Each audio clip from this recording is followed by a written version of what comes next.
Pronto. Então, formalmente começou a gravação. Eu quero saudar o professor Cleiton de Carvalho, quero saudar o doutor Rodrigo, pesquisador da USP também, e saudar a todos, uma boa noite. É uma satisfação muito grande estar aqui com pesquisadores que estão envolvidos em análise de dados na área de geociências e outras áreas, e que estão aplicando técnicas avançadas de análise de dados. Vou deixá-los totalmente à vontade e vou desligar minha câmera e fiquem... agradeço em nome da Universidade Federal do Rio Grande do Norte e em nome da Sociedade Brasileira de Inteligência Computacional. Muito obrigado. E aviso ao pessoal que está participando que daqui a pouco eu vou colocar um link no chat para registrar a presença, tá? Essa presença daria direito a um certificado de extensão, de uma ação de extensão. E para os palestrantes também enviaremos esse certificado dessa palestra também. Pois então, fiquem à vontade, professor Cleiton e doutor Rodrigo, vocês estão, a voz é de vocês. Muito obrigado. Muito obrigado, professor José Costa. Queria agradecer bastante, né, em nome da universidade, pelo convite, pela oportunidade da gente estar aqui com vocês, né, que não é todo dia que geólogos são convidados para falar de computação, para a ciência da computação, para o pessoal da computação, né? Então, eu queria até já iniciar dizendo que tudo que a gente falar aqui, né, é uma fala de geólogos. Nós não temos uma formação específica de computação, mas a gente tentou, de alguma maneira, suprir alguns conhecimentos, né, ir lá no terreno do vizinho, se alimentar um pouco, né? Mas os desenvolvimentos, a pesquisa que a gente tem desenvolvido, né, sempre foi focado ali para as geociências, e eu vou falar um pouco do porquê disso, né, o porquê que essas redes, porquê que esses mapas auto-organizáveis fazem tanto sentido para a gente. Né? Então, a gente vai separar em dois momentos aqui, né? Eu espero não gastar mais do que 30 e alguns minutos na minha parte, depois o Rodrigo vem mais com um tempo parecido. Né? Então, eu sou Cleiton, sou geólogo, né? Sou professor do Departamento de Engenharia de Minas e de Petróleo, da Escola Politécnica da USP. Eu sou paraense, né? Então, embora eu esteja aqui morando em São Paulo, nasci no estado do Pará, numa cidade chamada Abaetetuba, e eu nasci em Belém, mas a minha mãe, na verdade, era de Abaetetuba, só ia ter os filhos em Belém, porque era uma cidade maior. Mas, então, minha vida originária foi aí. Quando eu era criança, a gente ia até Rio Grande do Norte para aproveitar um pouco das praias, né? Conheci Natal, as belas praias aí, Morro do Careca, né? Vários pontos aí que o pessoal costuma gostar. E se a gente for fazer um minicurso, sou super aderente, né? Poder fazer um minicurso até na praia, melhor ainda. A gente faz numa barraquinha, coloca os computadores em rede, tô dentro. Né? E o Rodrigo, né, daqui a pouco ele se apresenta mais, mas o Rodrigo também é geólogo, fez a graduação na Unicamp e depois fez o mestrado na UFPA e está cursando o doutorado, está ainda no processo aí, e a biblioteca Intrasom é um dos resultados do doutorado dele. Né? Eu vou começar, então, a entrar na temática aqui, vou compartilhar minha tela. Então, desde já, muito obrigado. E a tese do professor José Costa aí é uma referência de mapas auto-organizáveis. Vocês estão vendo minha tela já, né? Então, a gente vai falar um pouco sobre hoje, nesse bate-papo, que eu espero que seja informal, que vocês possam interagir também, né? A gente vai falar um pouco sobre os mapas auto-organizáveis. Eu quero inicialmente fazer um overview, né, sobre a técnica, tentando apresentar como para um público ainda pouco formado no conhecimento, né? Então, estou usando um vocabulário mais generalista para a gente tentar compreender, de fato, o que acontece, né? E depois a gente vai um pouco falar da biblioteca específica que a gente desenvolveu e das dores que a gente observava, né, nesse uso das bibliotecas de som e como que a gente desenvolveu a biblioteca aí que está aberta para uso e que a gente apoia aí que vocês sejam usuários também, né? Então, na agenda que a gente vai abordar hoje, nessa primeira parte, né, alguns conceitos introdutórios, vou falar um pouco sobre complexidade, auto-organização, aí a gente entra na temática que é dos mapas auto-organizáveis em si, e depois a gente fala um pouquinho de aplicações de som, né, que são os mapas auto-organizáveis, em georrecursos, alguns exemplos, né, que é mais o objeto de estudo que a gente está pesquisando e desenvolvendo pesquisas aqui nas nossas linhas, mas que também são expansíveis para outras demandas.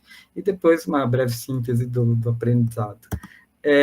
Entrando nos conceitos introdutórios, né, a gente começa com o conceito de entropia, né, esse conceito aqui do Boltzmann, de 1964, né, ele traz essa relação da entropia com o grau de desorganização e número de variáveis possíveis em um determinado sistema, né, ou a medida do número de estados microscópicos possíveis de um sistema em equilíbrio termodinâmico.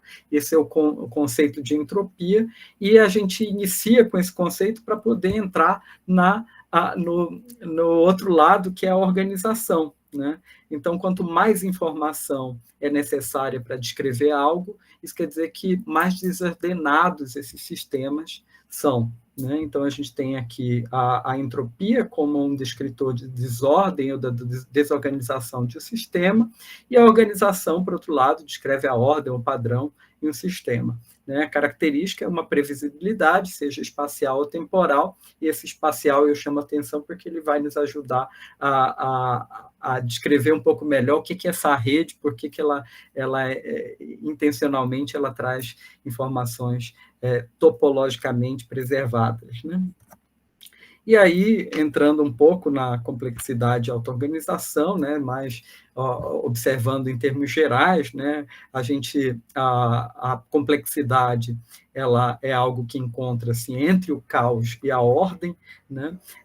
Na natureza ou nos processos naturais, a gente observa determinados padrões que se repetem ou que se estruturam gerando um entendimento de organização, né? Quando a gente vê, por exemplo, as asas de uma borboleta, né? As listras de uma zebra, o próprio desenrolar dos sistemas neuronais, eles seguem uma ordem específica, né? E essa ordem ela parte de algo que está relacionado à auto-organização, né? Os sistemas biológicos naturais, eles são sistemas complexos, e existe todo um universo aí, da ciência que estuda os sistemas complexos, né? E dentro da ciência de dados, a gente tem uma relação grande do conceito de aprendizado com o conceito de aprendizado não supervisionado. Isso quer dizer que eu não dependo, né, de um rótulo ou de uma saída determinada a priori, como no caso dos conceitos de aprendizado supervisionados, né? O público da computação conhece bem melhor aí. Então, a gente tem aqui um livro até do Camazin e colaboradores de 2001, que fala, por exemplo, né, da auto-organização em sistemas biológicos. Algumas características dos sistemas de auto-organização, né? Essa é uma adaptação do Nicoles e Forrest Jones, né? Desses dois trabalhos. Primeiro, a abertura termodinâmica, né? que viabiliza essa troca com o ambiente, o comportamento dinâmico, uma interação local, uma dinâmica não linear, que essa é uma característica bem clara dos sistemas de auto-organização, o grande número de variáveis independentes, a gente pode lidar com N variáveis independentes, né? O comportamento geral independente da estrutura interna de variáveis, né? Isso a gente dá um foco nas interações e relações que emergem em função dessa inter-relação de variáveis, né? A gente fala também sobre a emergência como uma outra característica da auto-organização, onde a gente observa padrões globais que surgem de interações locais, sem planejamento explícito, e um comportamento global regular e bem definido, né, que são caóticos localmente, globalmente regulares e definidos, e alguns efeitos que são multiescalares, né? Daí a gente tem aqui, chama atenção para a retroalimentação, onde tem interações em pequenas escalas, que geram padrões em grandes escalas, né? Então, essa observação em múltipla escala da repetição de padrões, né? E isso vai influenciar no comportamento em outras escalas. Então, a gente tem esse efeito multiescalar nos processos de auto-organização. Entrando, então, um pouco nos mapas auto-organizáveis e na técnica, né? SOM, que é do inglês Self-Organizing Maps, né? A gente tem aí algumas ideias introduzidas na década de 70, né, pelo físico alemão Christoph von der Mausburg, né? E essas ideias que foram desenvolvidas pelo Christoph, elas foram refinadas aí pelo Teuvo Korhonen, né? Em 1982, ele publica um artigo, e em 84 lança o livro, né, que inicialmente era Self-Organization and Associative Memory, né, e depois passa para mapas auto-organizáveis na publicação de 2000 e 2001. Né? Basicamente, é um algoritmo que utiliza do aprendizado competitivo não supervisionado, e ele é usado principalmente para organização e visualização de dados complexos. Né? A gente mencionou aí do entendimento de auto-organização, partindo aí de uma organização biológica natural, né? Então, os mapas auto-organizáveis, eles surgem com entendimento, com inspiração de base biológica, né? Tentando observar o funcionamento dos neurônios e a organização topológica que esses neurônios se dispõem, né? Então, a gente tem um ramo aqui da ciência, que é a neurofisiologia, né? No qual a gente pode observar aqui no trabalho de Miller, de 2010, né, e colaboradores, que algumas imagens de ressonância magnética nuclear, né, elas mostram que, a partir da tomografia computadorizada, né, observada a partir de eletrodos, que a propulsão de estímulos dos nossos movimentos, por exemplo, da mão, da língua, né, a gente tem essa propulsão ativando neurônios de uma maneira topologicamente conectada, né? Então, a gente tem uma ativação neuronal topológica que acontece no sistema neuronal biológico, né? E a inspiração dos mapas auto-organizáveis foi nesse processo de organização topológica biológica, né? Para construir uma rede que conseguisse, de alguma maneira, preservar relações topológicas das amostras de entrada, né? Então, basicamente, se a gente for conceituar, tem alguns conceitos aí que a gente vai encontrar na literatura de som, né? Mas os mapas auto-organizáveis, eles podem ser conceituados como uma ferramenta para análise e visualização de dados dentro de um espaço n-dimensional, baseado em princípios de quantização vetorial, medidas de vetor-similaridade. A gente vai destrinchar esse conceito para ficar um pouco mais perceptível aí, né? A gente vai quebrar ele em pedaços já. O som também ele pode ser descrito formalmente como um mapeamento não linear ordenado de variedades de dados de entrada de alta dimensão, né? Ou enfim, né, de dimensões variadas, mas nos elementos de uma matriz regular de baixa dimensão. Então, a gente cria aí um mapa, que é uma matriz, e que vai representar, de alguma maneira, essa alta dimensionalidade dos dados de entrada, né, que podem ter aqui N dimensões. Né? Quebrando aquele conceito, né, quando a gente fala que o som é uma ferramenta para análise e visualização de dados em espaço n-dimensional, baseado no princípio de quantização vetorial e medidas de similaridade, a gente pode dizer que esse n-dimensional, o n está relacionado ao número de variáveis envolvidas no processo que eu quero observar. Né? A quantização vetorial, ela trata-se de uma extensão da quantização escalar. Na quantização escalar, a gente tem apenas os valores da grandeza levados em consideração, né? E quando a gente lida com a quantização vetorial, a gente leva em consideração os vetores, né? Ou seja, não apenas os valores, mas também a orientação no espaço composto dessas dimensões, que podem ser N variadas aqui, né? Então, a gente tem também um outro ponto importante, que são as medidas de vetor-similaridade, né? São essas medidas que possibilitam a comparação entre vetores, preservando as relações topológicas entre eles, ou seja, vetores que estão próximos no espaço n-dimensional, eles vão permanecer próximos no espaço bidimensional do mapa auto-organizado, já projetado numa superfície bidimensional. Né?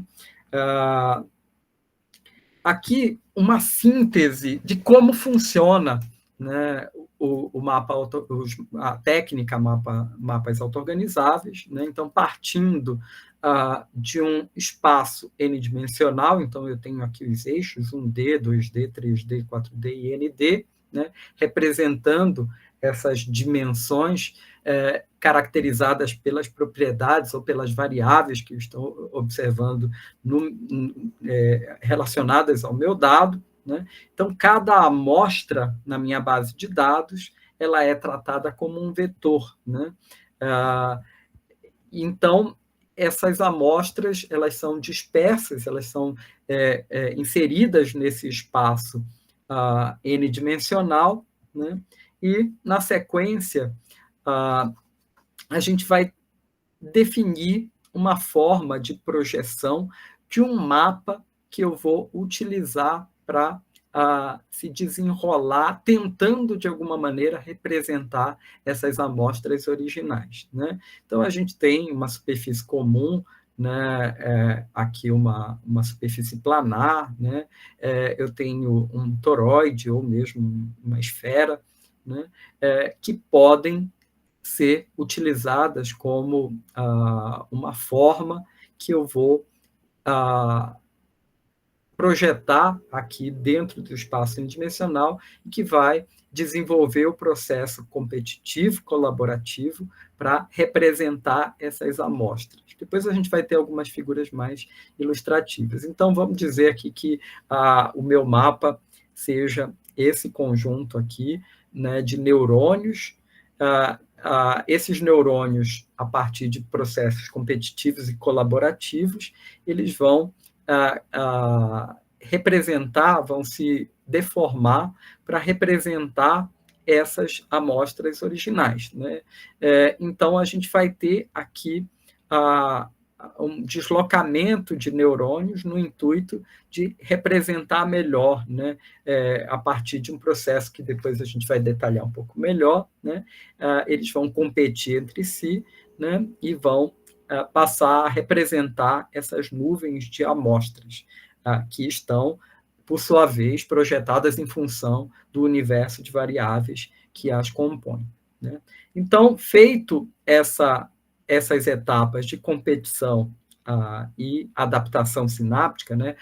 Competição, colaboração e adaptação sináptica, em que eu vou movendo não só o neurônio, como a vizinhança, né? A gente vai ter aí uma distribuição desses neurônios e uma distância maior ou menor entre eles, que vai sugerir uma relação de similaridade. né, ou quão dissimilar, né, e daí o oposto da dissimilaridade seria a similaridade, e então a gente vai trazer essas representações de dissimilaridade ou de distância para um mapa 2D, né, que basicamente é a distribuição planar, né, aqui desses neurônios. Porém, a gente vai levar também a informação de distância como uma informação para cá, para esse mapa. Né? Aqui a gente está vendo alguns hexágonos, porque a gente escolheu uma malha hexagonal para representar essa superfície, né, que a gente projetou aqui. Desconsiderem a quantidade de neurônios, esse daqui é meramente ilustrativo, né, mas é como se cada pontinho desses, né, ou cada neurônio, ele pudesse ser projetado nesse mapa, né, e vai compor essa tecelagem do mapa final. Porém, entre um neurônio e outro, quando eu tenho uma alta similaridade, a gente atribui aí uma coloração mais fria, né, ou mais próximo do azul, e quanto mais distante o neurônio está da sua vizinhança, a gente vai atribuir uma informação mais quente, né, uma coloração mais quente, que vai dar essa ideia de contraste de similaridade. Então, essa é uma síntese do que acontece com o processo, né, dos mapas auto-organizáveis. Detalhe, pode ser que o neurônio ele represente uma quantidade, uma determinada população de amostras, né? Porém, pode ser que eu tenha um neurônio que ele não representa nenhuma amostra, né? Então, esses neurônios em laranja aqui, eles não têm amostras que foram associadas à representação deles, né? Quando um neurônio ele tem aí uma representação amostral, como é o caso desses em verde, né? A gente tem... Vocês estão vendo a minha... aqui, quando eu faço isso aqui, vocês veem? Não? Tem alguma coisa aparecendo na tela de vocês? Está em verde. É isso, né? Tá. Eu estava na dúvida porque aparece numa tela, mas não aparece na outra.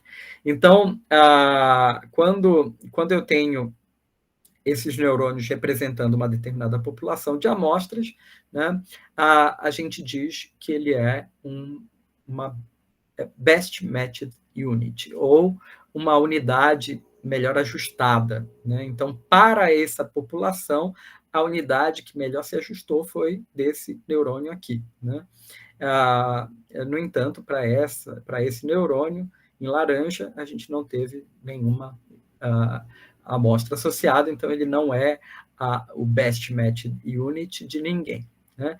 Detalhe, quanto maior a população que esse neurônio representa, a gente mostra no mapa, a gente representa no mapa pelo tamanho desse hexágono. Né? Então, esse hexágono maior ou menor, ele representa, ele mostra populações de amostras maiores ou menores. Aqui, quando a gente fala de arquitetura de redes neurais artificiais, a gente tem uma arquitetura variada, vocês conhecem bastante, né? E aqui, basicamente, a gente lida com as redes de Cohonen como uma arquitetura simples, onde a gente tem duas camadas, uma camada de entrada e uma camada de saída, sendo que essa camada de saída é o próprio mapa, né? Então, aqui a gente tem as amostras de entrada e elas se conectam, né, com uma camada de saída, que é o próprio mapa, que tem conexão lateral, né, além das conexões com o próprio dado de entrada. Ok? A representação dentro do ambiente dos mapas auto-organizáveis, a gente pode representar aqui de inúmeras formas, né? A gente pode projetar dentro de uma hipersuperfície, né? Sendo que, comumente, os trabalhos de som que a gente considera um pouco mais evoluídos, eles passam a utilizar o toroide em função, né, da gente garantir uma maior distribuição desse espaço dimensional e preservando melhor as relações topológicas sem gerar efeito de borda, né? Então, observem, né, o toroide ele não tem uma borda específica interna, né? Então, não tem um começo, não tem um fim. A gente consegue determinar essas relações de uma maneira mais simples. Porém, aí fica a dúvida, mas e se eu tenho um conjunto de amostra que é muito, muito diferente? Aí a gente vai observar as relações de dissimilaridade lá, né? Então, a gente vai ter uma fronteira de dissimilaridade e isso vai representar essa distância díspare, né? Essa distância muito diferente desse conjunto de amostras.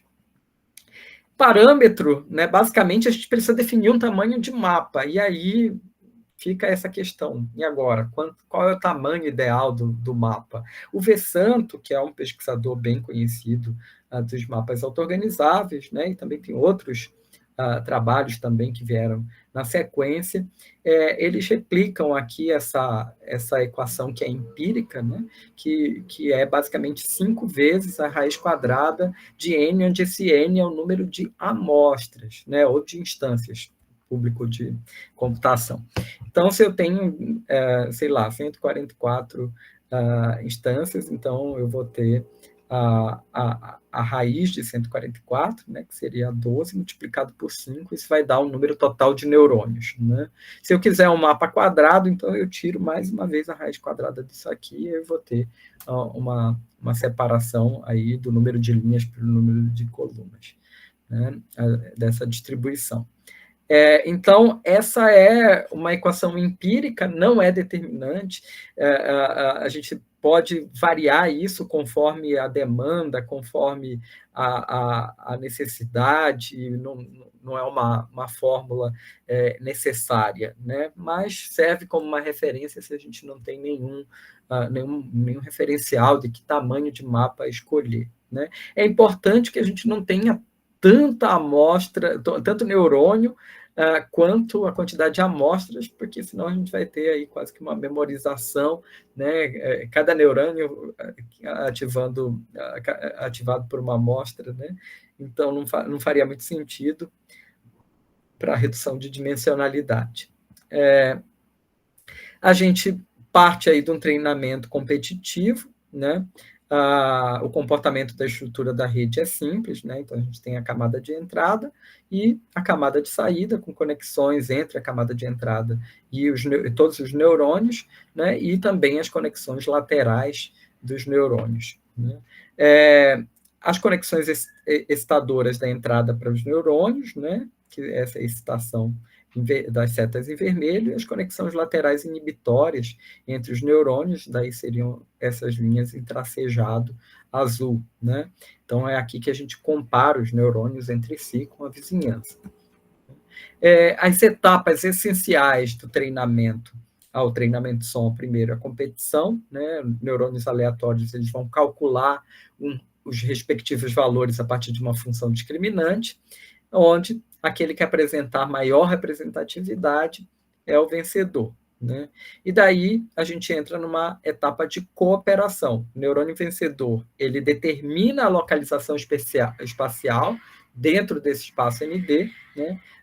De uma vizinhança topológica de neurônios excitados, né? Então eu determino aí essa abrangência da vizinhança, sendo a base da cooperação com esses neurônios vizinhos. Então eu vou ter uma base de vizinhos que eu vou ajustar na próxima etapa, né? Então, aí a gente tem a próxima etapa, que seria a adaptação sináptica, né? Que é onde a gente permite que esses neurônios excitados eles vão modificar os seus valores individuais através de ajustes adequados e os seus próprios pesos sinápticos, né? Isso acontece a cada iteração. Então, eu vou ter aí um determinado número de iterações, onde eu vou desenvolvendo esse processo de auto-organização. Depois, quando o Rodrigo for mostrar a biblioteca, a gente pode até, vai ver aí isso acontecendo nas iterações, né? Como o mapa vai se adaptando nas iterações. Aqui a gente tem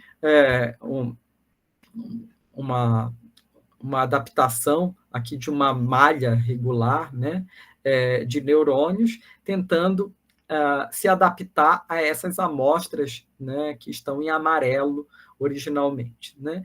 Nas regiões onde a gente vai precisar se distanciar mais, né, para representar as amostras, a gente vai ter uma relação aqui de maior dissimilaridade ou maior distância, né? Então, esse é o processo de ordenação. Aqui, tendo como amostras, né, esses pontos em amarelos, e basicamente como variáveis a posição no espaço tridimensional aqui, né? Então, os 3 eixos X, Y, Z seriam as variáveis. A gente pode construir um mapa auto-organizável para representar esses dois elementos gráficos aqui, né? Que seria um cubo embaixo e uma esfera. A perspectiva não dá para a gente ver muito como uma esfera, né? Mas acreditem que é, né? Então, aqui a gente tem um cubo, em cima uma esfera, e notem, a gente criou uma malha, um mapa determinado com neurônios, e eles vão, então, competir, né? Cooperar e depois se adaptar para representar esses dois elementos geométricos, né, gráficos, e a gente tem aí uma relação grande de dissimilaridade entre eles, né, que faz eu compreender que eu tenho dois elementos bem distintos entre si. Esse exemplo aqui, ele é um exemplo do mapa do livro do Corronen, né? É um exemplo bem clássico de som, que é o exemplo dos animais, onde a gente lida com diversos animais aqui, né? O pombo, a galinha, o pato, o ganso, a coruja, o águia, a raposa, cão, lobo, gato, tigre, leão, cavalo, zebra, vaca, e eu tive a curiosidade de colocar o homem, porque eu queria saber onde ele entrava nesse mapa, né? E fiz aqui num Excel básico mesmo, né? Então, as variáveis seriam variáveis de porte, né? Se o animal é pequeno, médio ou grande. Detalhe, as variáveis aqui foram tratadas como um binário, né? Quando elas ocorrem é 1, quando elas não ocorrem é 0. Né? E a quantidade de patas, 2 patas ou 4 patas, e o revestimento, né? Se é pelo, casco, juba ou pena. E aqui, por último, a gente tem algumas variáveis relacionadas às funções que esses animais desempenham. Se ele caça, se ele corre, se ele voa ou se ele nada. Né? Então, a gente preencheu aqui a planilha, né, em função dessas ocorrências, das variáveis, depois levou a um processo de auto-organização, né, construir um mapa aqui, nesse caso, é um mapa bem exagerado, com tamanho de mapa, eu não tenho aqui o tamanho de cabeça, né, quantos neurônios a gente utilizou, não trouxe o registro para cá, mas a gente tem esse exemplo, ele é interessante, porque ele mostra que a gente tem maneiras de representar o que foi, ou de ler esse mapa auto-organizado, né? O resultado do processo de auto-organização. Um deles é pela matriz de distâncias unificadas, ou matriz U, né? U-matrix, do inglês, onde a gente vai ver, basicamente, as relações de distância, né? Quanto maior distância, maior a dissimilaridade, né? E que vai construir essas fronteiras de similaridade. E aqui seriam os HITs, né, ou os BMUs, os representantes das amostras que são neurônios ativados, basicamente. Né? Então, eu tenho vários neurônios aqui que não foram ativados, eu tenho os neurônios ativados. Observem que aqui, por exemplo, eu tenho um hexágono maior, isso quer dizer que eu tenho mais de uma amostra representada. Notem que do lado de cá eu tenho as variáveis que eu mencionei para vocês, né? Variáveis de porte, de número de patas, de revestimento e de funções que o animal exerce. Tanto componente plots quanto a matriz de distâncias são formas de enxergar o mapa auto-organizado. Né? Aqui, por exemplo, eu posso perceber em vermelho as ativações dos neurônios relacionados aos animais pequenos, né? Então, os animais pequenos, eles foram ativados nessas regiões do mapa. Aqui, detalhe, é um toroide, né? Então, esse lado conecta com esse, e essa borda de cima conecta com a borda de baixo, né? Forma um cilindro, e depois, na junção das extremidades de cima e de baixo, a gente forma o toroide. Notem, então, que esses animais aqui foram ativados pelos neurônios pequenos. Os neurônios ativados aqui foram das variáveis dos animais pequenos, ou de pequeno porte. Vou fazer uma pergunta para vocês aqui, né?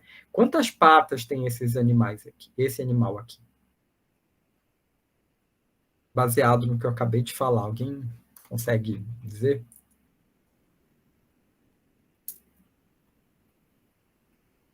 Vamos lá, pessoal. 4 patas? 4 patas. Ele tem que tipo de revestimento, esse animal? Ele tem casco, ele tem juba, ele tem pelo, né? Esse animal daqui, ele voa?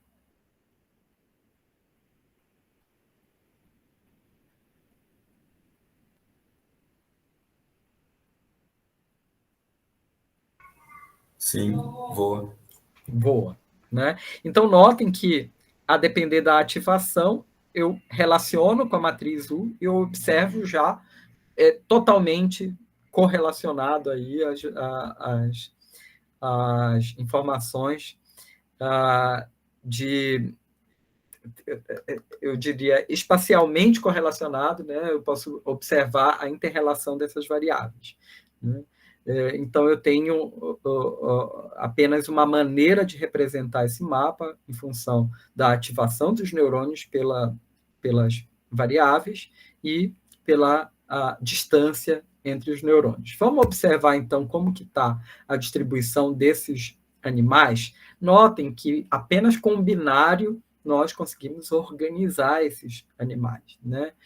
Então, aqui eu tenho todas as aves, elas estão próximas entre si, né? Eu tenho a galinha, o pato, o ganso, o pombo, né? Aqui eu tenho a águia com a coruja, o falcão, né? Então, a gente tem, ou melhor, o falcão e a coruja e a águia aqui separado, né?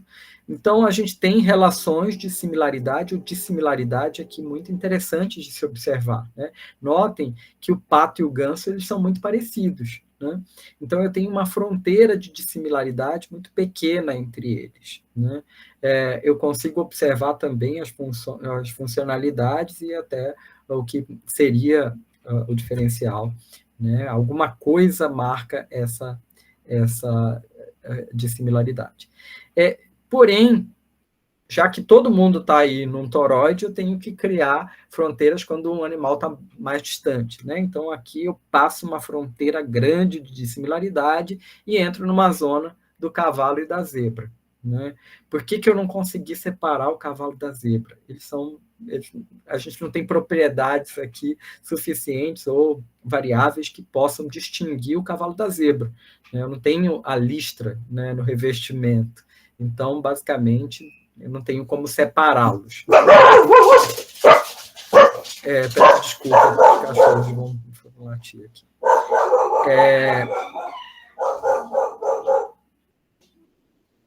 A gente tem, então, aqui as relações de dissimilaridade sendo observadas, né, e representadas aqui, né, de uma maneira preservando as relações topológicas dessas amostras originais aqui, né?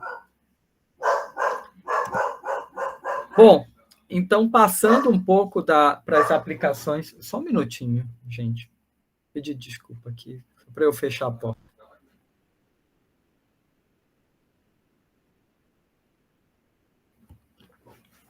Passando aqui, então, para as aplicações dos mapas auto-organizáveis em georrecursos, né?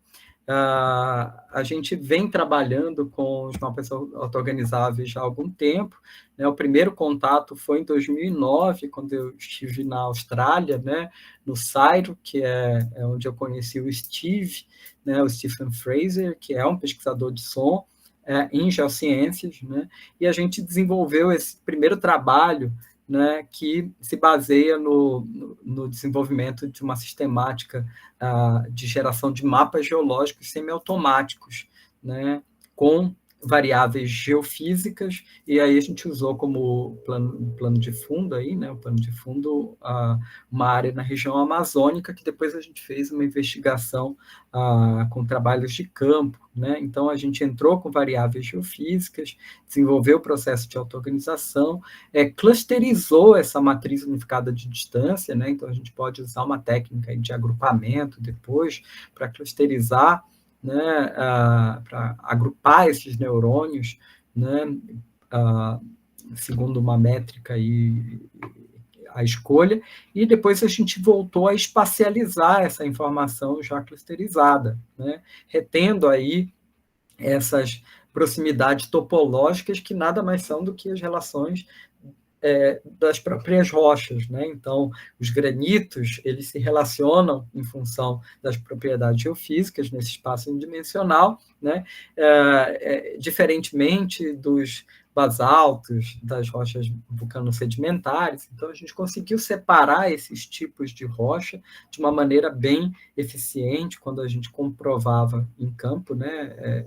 E gerando aí o que a gente chamou de mapas geológicos semi-automatizados, né? Depois a gente evoluiu esse processo, né, para a região do Tapajós, né?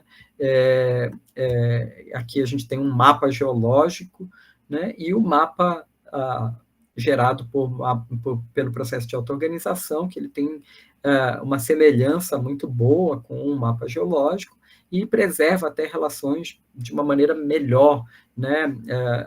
Como, por exemplo, a geometria das unidades graníticas, a gente tem uma preservação espacial dessa geometria bem melhor do que no próprio mapa geológico, né?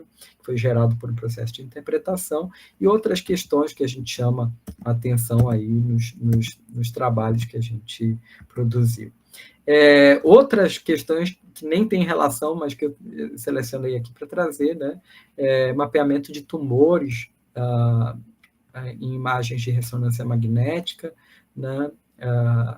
Usando tumores neuronais, né? de imagem cerebral mesmo.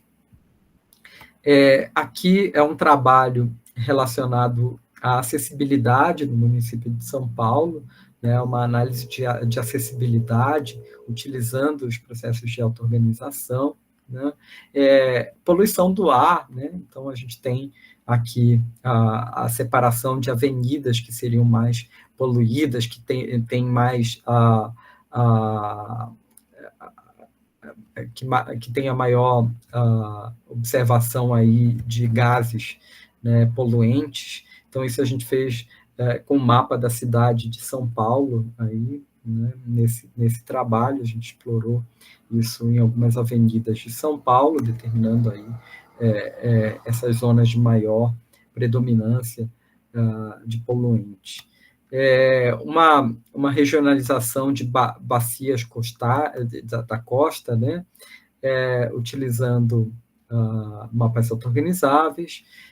Aqui é um estudo da influência da heterogeneidade de carbonatos, né, e de relações aí da mineralogia, né, com ângulo de contato e tensão interfacial, que são propriedades das rochas que a gente estuda, né, que são essenciais para a gente compreender, né, a recuperação dentro dos reservatórios, né, o quanto que a gente vai conseguir extrair, seja de óleo ou de gás, enfim, né, então a gente tem essas relações de propriedades físico-químicas, né, sendo observadas por mapas auto-organizáveis.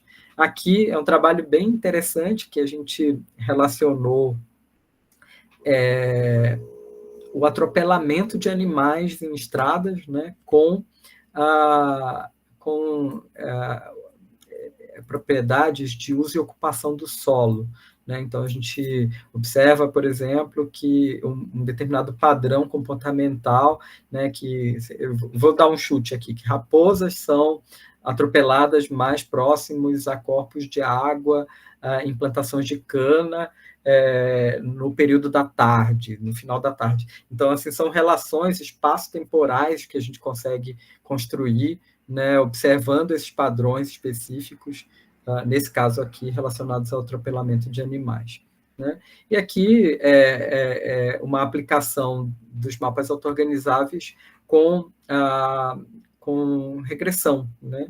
Onde a gente consegue substituir o valor de um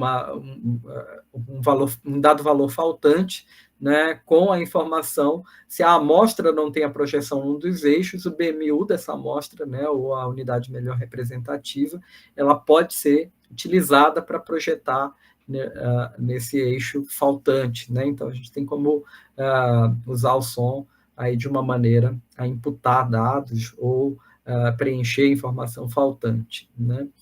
Com uma relação muito boa com os dados, comparativamente até com outras técnicas, né, de regressão. E aqui também é uma representação geometalúrgica, né, para quem trabalha com geometalurgia, um setor específico. E já me encaminhando aqui para a finalização desse diálogo, né, inicial, aí, introdutório, né, a gente tem aí os georrecursos dos sistemas complexos, né, eles são sistemas complexos por natureza, a gente tem variáveis e amostras que se relacionam de uma maneira complexa, e a auto-organização ela traz essa possibilidade de resumir ou sintetizar essa complexidade dos sistemas de uma maneira simples, né, de visualização bidimensional num mapa. Né? E para quem é geólogo, que gosta bastante de mapa, né, isso é muito importante, daí até justificando o fato de geólogos irem para o terreno da computação. Né? Os mapas auto-organizáveis, eles partem aí para uma solução relevante para tarefas de ciência de dados que envolvem georrecursos, né? E a gente tem o som aí, a possibilidade de redução de dimensionalidade com a preservação topológica, né, das relações topológicas. Algumas referências daqui do trabalho que a gente utilizou, né? E eu agradeço aí esse momento aí de diálogo, e fica à disposição aí, né? Como eu mencionei, aqui a gente traz alguns elementos contextuais para o som, né? E agora a gente entra com o Rodrigo aí para a parte mais prática da biblioteca em Python, como ela funciona, como ela está estruturada, o que ela faz, né? E quais as tarefas que a gente consegue abraçar dentro dessa biblioteca. Então, obrigado aí e fico à disposição. Fantástico, professor Cleiton, muito obrigado. Vocês me escutam? Escutamos, sim. Show de bola, maravilhoso. Então, assim, eu não sei se alguém quer fazer alguma pergunta agora ou gostaria, já passaríamos para o professor Rodrigo, e a gente faria mais no final. Ô, José, eu ia só te falar que eu tentei trazer uma versão compacta aí, mais abrangente, e também trazendo algumas aplicações, mas na pós-graduação a gente tem um curso específico, onde a gente vai em cada trecho do som e detalha um pouco mais a parte técnica conceitual. Né? Maravilhoso. A sua síntese ficou perfeita, parabéns demais. Adorei aqui, eu me lembro que faz um bom tempo, para ser sincero, que eu não tenho mexido com o mapa de Corrone, então foi uma espécie até de poxa, maravilhoso, assim, de reviver aí, muitas imagens, assim, muita coisa que eu me lembrei.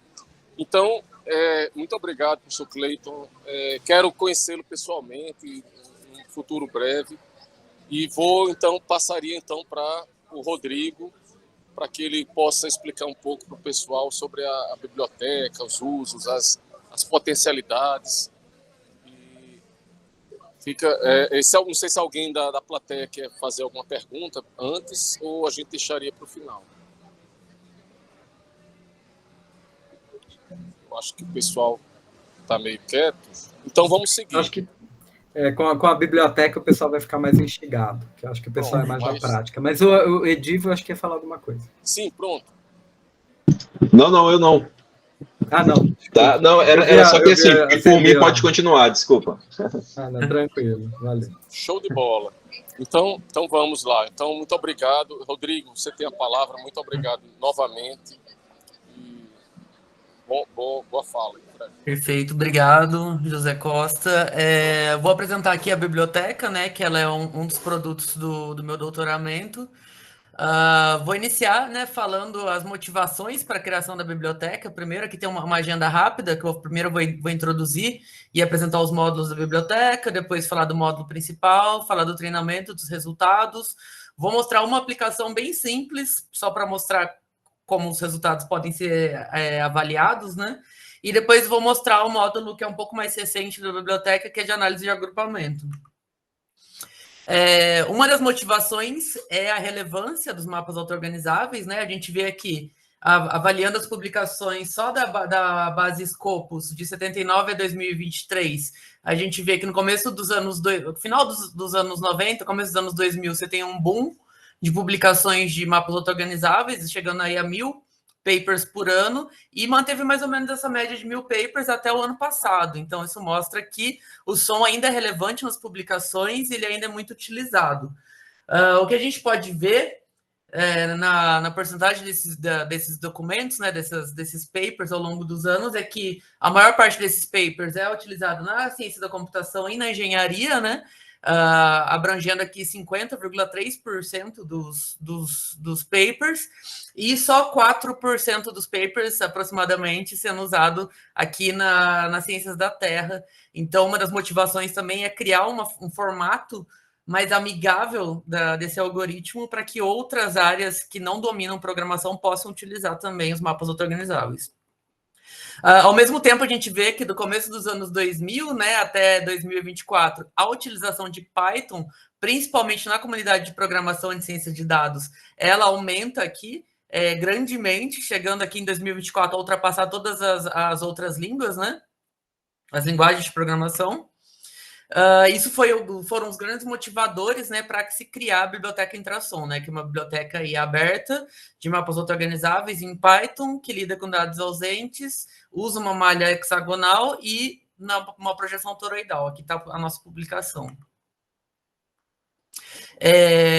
Uma outra grande motivação foi avaliar as implementações que já existiam de mapas auto-organizáveis em Python. A gente tem aqui uma biblioteca que é bem completa, que é a Somoclu, que na verdade ele é um wrapper em Python do Som Toolbox, né, lá do MATLAB. Então, ela não é uma implementação totalmente feita em Python, e dentro do nosso fluxo de pesquisa, a gente precisava de uma implementação em Python para que a gente pudesse criar os módulos e pudesse evoluir dentro dos trabalhos, seja de mestrado, de doutorado, de pós-doutorado. Aqui está uma comparação com as outras bibliotecas. A gente tem aqui o Intrasom com um grid hexagonal, numa topologia toroidal, tem as plotagens, lida com dados faltantes, tem o módulo semi-supervisionado. Isso aqui é para acelerar o treinamento, que é por Bootstrap.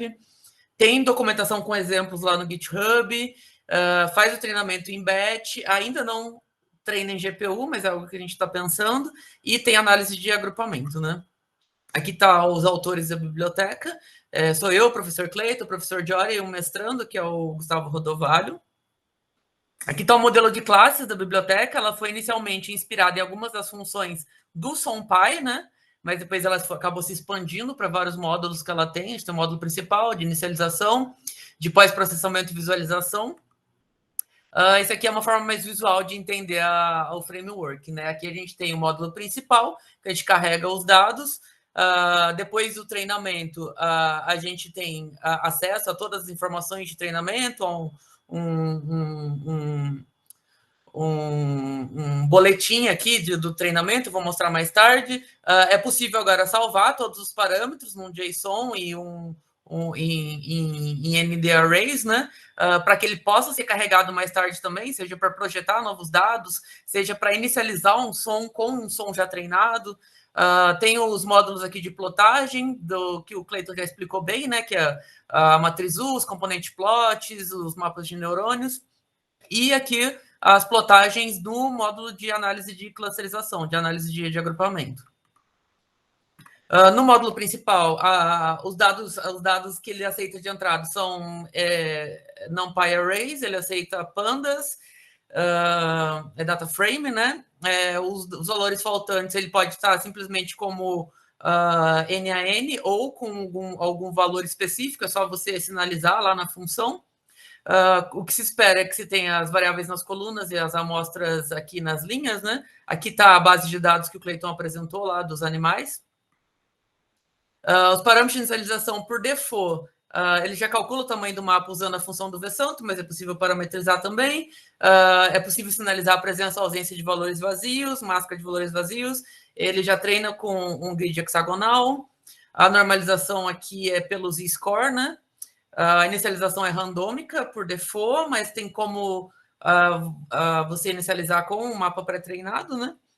A vizinhança, por enquanto, é só a gaussiana, mas ela está aberta para ser expandida, né? É só ir lá na função dela e criar uma função para outro tipo de vizinhança, e o treinamento é em batch. Com relação aos dados faltantes, uma modificação que a gente fez é que durante o treinamento bruto, ele utiliza a matriz incompleta, mas durante o ajuste fino, ele usa um método que a gente chamou de época anterior, de previous epoch, que ele basicamente ele pega o valor do neurônio da época anterior de treinamento, ele imputa na próxima época de treinamento com uma função de regularização aqui, que ela se alicerça aqui no raio atual de busca, com relação ao raio total de busca da vizinhança dos neurônios. Então, uma regularização que ela varia bastante os valores que vão ser imputados no começo do treinamento, mas lá no final, quando já está muito bem ajustado, ela varia muito pouco esses valores. Isso a gente percebeu, dá uma maior liberdade para as amostras andar aí pela matriz de saída, né? E elas acabam convergindo melhor, dando melhores valores de imputação nos testes que a gente fez. Uma coisa que não tinha nas outras bibliotecas e que a gente sentia muita falta era uma barra de acompanhamento. Então, ele também tem a barra de acompanhamento, que a gente consegue ver aqui quantas épocas já foram treinadas, o tempo para cada uma das épocas e o tempo que faltaria para treinar o seu mapa inteiro. Isso, para um banco de dados pequeno, geralmente ele treina muito rápido, mas a gente já chegou a treinar com 70 milhões de amostras, então o tempo pode aumentar, então é bom você ter uma ideia para acompanhar, né, o treinamento. Aqui a gente, no ajuste fino aqui, a gente consegue ver a época de treinamento, o raio atual que ele está atualizando os neurônios, a quantização do erro naquela época de treinamento, e se tem dado faltante, qual que é o fator de regularização que está sendo aplicado aí nos dados faltantes. Aqui a gente consegue acompanhar a evolução de um treinamento. Aqui a gente tem o mapa dos animais que o Cleiton mostrou, e aqui, ao longo das épocas de treinamento, como que os hits, que são esses neurônios que têm a amostra, né, que recebem a amostra, representam amostras, como é que eles vão se redistribuindo ao longo do mapa, ao longo das épocas de treinamento. Desde lá do ajuste bruto, né, até o ajuste fino. Tem um relatório de treinamento, que é um arquivo TXT que ele cria automaticamente após o treinamento, que você tem todas as informações dos dados de entrada, de inicialização, os dados de treinamento, né, quantas épocas, qual foi o raio inicial e final, o erro topográfico, a quantização do erro, que são índices de qualidade da convergência dos dados aqui. Então, isso aqui é legal para você revisitar um treinamento antigo e você ter todas essas informações salvas já, né, automaticamente. Tem o data frame de resultados, que aqui você tem o BMU, a amostra, o BMU que representa ela, o erro de quantização para aquela amostra, que é a distância daquela amostra para o neurônio que representa ela. Aqui a posição dentro das coordenadas retangulares e coordenadas cúbicas, se você quiser reconstruir esse mapa depois. E aqui o valor do neurônio, né, do BMU, que representa essa amostra, para cada uma das variáveis que você treinou. E também tem um data frame que é possível acessar, que é de todos os neurônios, não só dos neurônios que receberam amostras, e de todos os neurônios do mapa, né? Tem a função automática para fazer a imputação de dados através dos neurônios. Então, se você tinha aqueles dados faltantes, Nesse caso em específico aqui, a gente deixou faltante para pomba, se ela era pequena, média ou grande. E se você vê pela imputação de dados através dos neurônios, você vê que deu próximo de 1 para pequeno, próximo de 0 para médio, próximo de 0 para grande. Automaticamente, no final do treinamento, ele vai salvar um JSON com todos os parâmetros que foram escolhidos. Para carregar um treinamento, você só precisa desse JSON, dos dados de entrada e dos neurônios treinados, seja para carregar o treinamento ou para fazer transferência de aprendizado, né? Os subprodutos que a gente tem a matriz U com os hits para visualização. É possível você criar o gabarito de neurônios para você ver os seus BMUs, identificar a posição deles, e criar o gabarito de neurônios sobreposto sobre a matriz U também, com transparência, para você identificar mais facilmente, né? É possível você plotar o nome das amostras para o caso em que a gente tem mais de uma amostra sendo representada por aquele neurônio. Ele sinaliza somente a amostra que está mais próxima do neurônio e nos mostra quantas amostras ainda tem naquele neurônio. Como, por exemplo, aqui a coruja, pela representatividade amostral por distância euclidiana simples aqui. É possível criar os mapas de componentes, fazer agrupamento por caminhos dos neurônios pós-treinamento, né? Então, você vai ter aqui, para cada uma das amostras, qual agrupamento ele caiu, e as visualizações dos agrupamentos dos neurônios após treinamento. Nesse caso aqui, a gente tem um gabarito dos neurônios agrupados, mas a gente pode criar uma transparência sobre a matriz U, seja individualizando os neurônios, a gente pode agrupar os neurônios também por cluster, né? E a gente pode sinalizar somente os clusters que a gente quer observar. Nesse caso aqui, eu quero observar o 3, o 5 e o 6. Ele vai pintar somente os clusters que a gente quer observar. Uma aplicação aqui, uma aplicação simples, a gente utilizou aqui uma base benchmark Salinas. Isso aqui é uma imagem hiperespectral, que ela vem de um sensor de satélite aí, que nos dá para a gente 224 bandas, ou seja, são 224 imagens e diferentes faixas do espectro eletromagnético aí. E aqui a gente tem a interpretação do que seriam essas imagens, que é lá no Vale de Salinas, na Califórnia, de uso e ocupação do solo aqui, né? Então a gente tem aqui plantação de brócolis, de uva, vinhedo. Aqui é a matriz U desse treinamento. Esse treinamento foi feito com com os rótulos, mas só para a gente criar essa forma didática de apresentar, né, os resultados. Então, a gente vê aqui que se você tem uma variável que é booleana, você consegue pintar os hits dessa variável pela maioria de hits. Então, aqui a gente, por exemplo, vê o brócolis do tipo 1 acendendo esses hits aqui, o brócolis do tipo 2 acendendo esses hits. A gente vê o vinhedo acendendo esses hits, o vinhedo de outro tipo de plantação, que é de treliça vertical aqui, as uvas aqui. Então, se a gente faz uma análise de agrupamentos, que já está implementada no Intrasom, que é pelo método Davis-Boudan, em que a gente aplica o Davis-Boudan para 2 clusters, até o número de clusters que for necessário, que você parametriza lá, com a quantidade de iterações que você achar necessária. Nesse caso aqui foram feitas 100 iterações, e daí a gente faz uma análise de mínimos e segundos mínimos globais. Foi implementado os segundos mínimos globais aqui, porque a gente percebeu que em aplicações de geociências, geralmente a segunda caída de mínimo global ela faz mais sentido para a separação de agrupamento dos trabalhos de geociências. Pode falar, Cleiton. Não, pode concluir aí. Ela faz mais sentido porque os agrupamentos em geociências, geralmente, eles têm muitas zonas de transição. Então, quanto mais agrupamentos, eles fazem mais sentido do que, às vezes, o número ideal de agrupamentos. E ele nos dá os resultados aqui para o primeiro mínimo, para o segundo mínimo e para o mínimo conjunto aqui com a análise de Davis-Boudan, para a gente ter uma ideia do número ideal de clusters para clusterizar a nossa matriz de neurônios, né? Era só essa observação, né, que a gente está lidando aqui com a determinação do K para o caminhos, né, ou para uma outra técnica de agrupamento. Então, aqui é basicamente uma forma reflexiva aqui de encontrar esse número ótimo de clusters. Beleza, então aqui a gente aplicou, né, os agrupamentos para essa base de hiperespectral, e a gente percebe, aqui a gente fez a reconstrução para 4 clusters que tinha dado lá, e a gente vê que ele separa bem as culturas, né?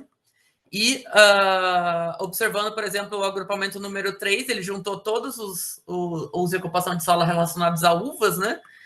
E o agrupamento aqui de número 2 juntou todos os brócolis. E aqui a gente tem outras publicações que já foi lançada ano passado, a biblioteca. Aqui são 2 publicações nossas, utilizando o Intrasom para séries temporais. E aqui uma publicação recente aqui do Raul Benio, utilizando o Intrasom aqui como uma camada intermediária para lidar com imagens aqui, né? Aqui estão as referências. Eu queria agradecer o convite. Aqui está o QR Code para acessar o GitHub. Tem o GitHub do Intrasom, lá dentro tem um Jupyter Notebook com a documentação toda, com as funções todas aplicadas e explicadas. Ele já está disponível por instalação por pip, então por isso já dá para usar o Intrasom também no Google Colab. Perfeito. Se alguém tiver alguma dúvida.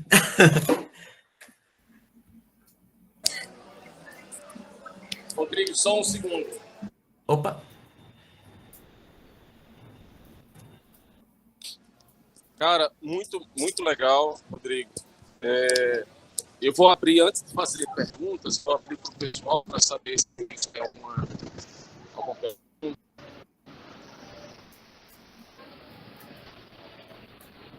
Tem... Daniel está por aqui.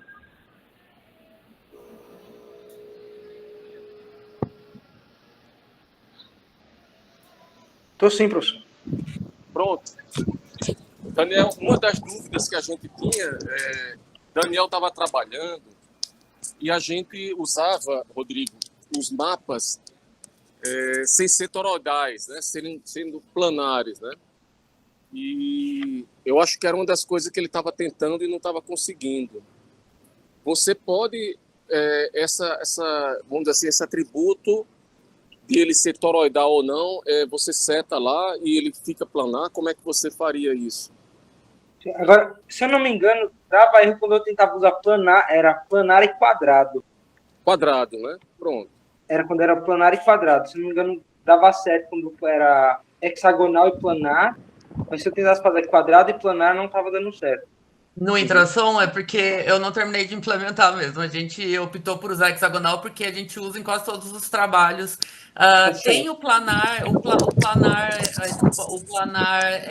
quadrado, o SomPy, ele consegue rodar bem. Beleza. Beleza? É porque... Agora eu sei que o erro não é meu. É porque o quadrado, por ele ter um número menor de vizinhos, já tem alguma... Acho que o José Costa deve saber muito bem. Ele converge melhor quando ele é hexagonal, para ele ter um número maior de vizinhos, né? Mas se alguém quiser dar um push lá no GitHub arrumando o planar, eu aceito. Não, show de bola. Eu vou, a partir da próxima semana, mergulhar na Intrasom também, para voltar a trabalhar com isso. E uma das coisas que nós estamos trabalhando, Rodrigo, é na parte de textos, análise de textos. Então, a gente vai fazer embeddings e vai levar isso tudo para fazer clusterização de documentos na área da justiça, processuais. Então, uma das aplicações é essa que estamos trabalhando. Né, Você disse trabalhar com embedding do texto? Sim, exatamente. Tá. O Raul Benio usou da mesma forma. Quem? O Raul Benio, que ele é orientado do Barreto. Eu acho que ele foi orientado do Barreto. Ele foi orientado do Barreto, Rio Benio, desculpa. Ele usou na verdade, colando o Intrasom numa rede, numa CNN, né? Sim, uma convolucional. Isso. Pronto, pois vou entrar em contato com ele. Uma das coisas assim que eu me lembro quando a gente usava o MATLAB era a inicialização dos pesos. E lá naquela implementação lá do MATLAB, você poderia usar a análise de componentes principais para inicializar, e já facilitava muito, porque ele jogava Vocês implementaram isso também lá? A gente tem aquele mestrando que eu indiquei, o Gustavo Rodovalho, ele fez essa implementação, tá lá. Show. Isso já adianta enormemente em relação àquela inicialização aleatória, né? Uhum. E o treinamento em lote, né? Que vocês... Sim. Que ele só faz a atualização dos pesos lá no final da época, né? Sim, ele usa retículo de Voronoi para atualizar todos ao mesmo tempo. Outra coisa também que a gente implementou, mas não tá lá, mas a gente não colocou na documentação, se você tem uma quantidade excessivamente grande de amostras, você consegue usar a amostragem aleatória em cada iteração. A gente só apresenta todas as amostras na primeira e na última iteração. E a gente percebeu que se o seu banco de dados ele é muito monótono, como uma imagem, por exemplo, você acaba gerando basicamente o mesmo mapa. E ele acelera muito o tempo de treinamento. Usando o Bootstrap, né? Bootstrap, esse sorteio aleatório de algumas amostras. E aí a gente tem como selecionar a quantidade, né, de amostras que vai ser utilizado. Quando é dado de imagem, o pixel vizinho é muito parecido, né? Então tem uma monotonia muito grande aí. Então os mapas ficaram muito semelhantes quando a gente usa 10% da base de dados, por exemplo, ou a base de dados inteira. E isso reduz muito o tempo de processamento. Acho que talvez para dado de texto isso seja importante, interessante. A gente conseguiu treinar uma sísmica, né, Cleiton? Que antes era inimaginável. É uma quantidade gigante. E outra coisa, José, você prefere que a gente chame Zé ou Alfredo? Não, tanto faz, o Zé tá ótimo, viu? Tá. Pois Zé. Outra coisa também que a gente começa a perceber uma tendência, né? Isso eu tenho discutido um pouco com o Barreto. Antes a gente via muito o inicial, né, da evolução do aprendizado de máquina muito para o supervisionado. E agora, cada vez mais, a gente tem essa dificuldade, o viés da saída, né? Às vezes a saída é enviesada. Então, deixar os dados falarem por si, eu acho que a gente tem entendido aí que é uma nova tendência. E a gente começar a juntar rede convolucional com mapas auto-organizáveis, a gente começar a explorar também os Big SOM, né, que são mapas são gigantes, onde a gente começa a observar essas tendências de organização multiscalares que eu mencionei lá, né? Então, isso é algo bem interessante, eu acho, né, a ser explorado do ponto de vista computacional e até um gargalo que extrapola as nossas utilizações, as nossas aplicações, e por isso é muito importante esse diálogo com vocês. Né? Com certeza. Você sabe que o Alfred Putz, lá da Universidade de Marburg, da Alemanha, o Alfred foi o cara que fez desenvolveu a matriz U, né, essa visualização. Uhum. E talvez o U venha exatamente do Ulch, que é o sobrenome dele, né?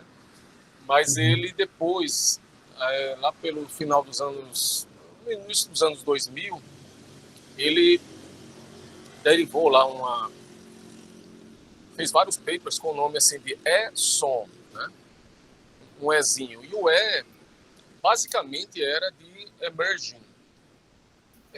E assim, o som era igual, praticamente igual, mas essa questão da emergência de propriedades do som era porque ele trabalhava com mapas maiores, 400 por 400, 500 por 500. Naquela época, vamos lembrar que nossos computadores eram bem mais simples e o custo computacional era proibitivo, né? Então, aí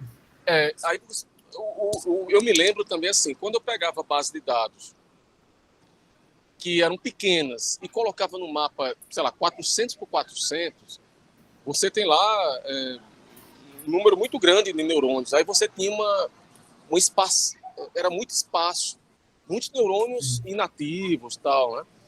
Mas assim, hoje em dia, com as bases, com as bases de dados grandes e com esses mapas e com capacidade computacional, Então, essas propriedades emergentes do som, realmente a gente conseguir ver imagens e ver esses clusters melhores, né? Eu acho que é um bom caminho, né?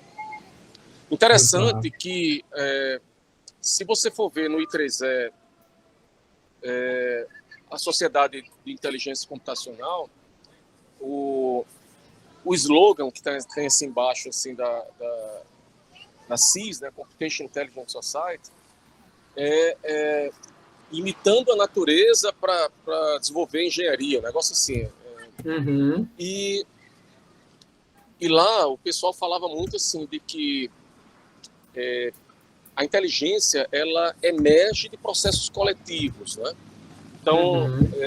Então quanto maiores, né? Então você tinha a questão de colônia de formigas, resguardo de pássaros, as próprias redes neurais, e tantos outros processos coletivos, por exemplo, um cardume de peixes, etc., que ali você tem toda uma inteligência coletiva, né? E então esses mapas maiores que vocês estão falando, eu também acredito muito. E faz muito tempo que eu não investigo, mas é um bom caminho, dada que hoje em dia a gente pode realmente fazer cálculos e coisas que antigamente estourava memória, estourava tudo, então não tinha como, né? Ainda mais no MATLAB, né? Antigamente. Né? Então, com Python, inclusive, você tem capacidade de colocar variáveis bem mais sofisticadas, né? Então, eu acho que eu voltaria a mexer com esses mapas grandes. E mapas, uma das coisas que eu investiguei no passado, que eu voltaria também, são mapas hierárquicos, onde cada segmento desse aí, imagina você tem um mapa, você encontra um cluster. Mas para aquele cluster, eu posso pegar aqueles dados que caíram ali e criar um submapa e jogar aqueles dados só num novo mapa lá para tentar encontrar subclasses dentro daquela classe e por aí vai. Então, você, a partir de um conjunto de dados, você criaria uma árvore onde você viria lá determinados, vamos dizer assim, no topo da árvore você teria um grau, uma resolução menor, mas à medida que você desce, você vai para uma granularidade menor, você vai chegando mais perto dos fragmentos, né?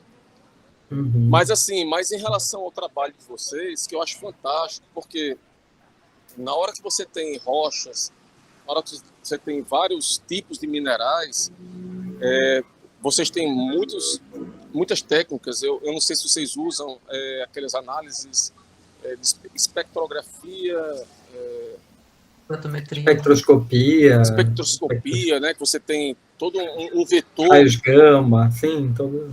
E aquele vetor, você tem lá um monte de informações que você, para comparar, sei lá, se uma determinada rocha aqui do Rio Grande do Norte tem uma semelhança com uma rocha de outra região, e você tem toda uma história por trás dessa formação geológica.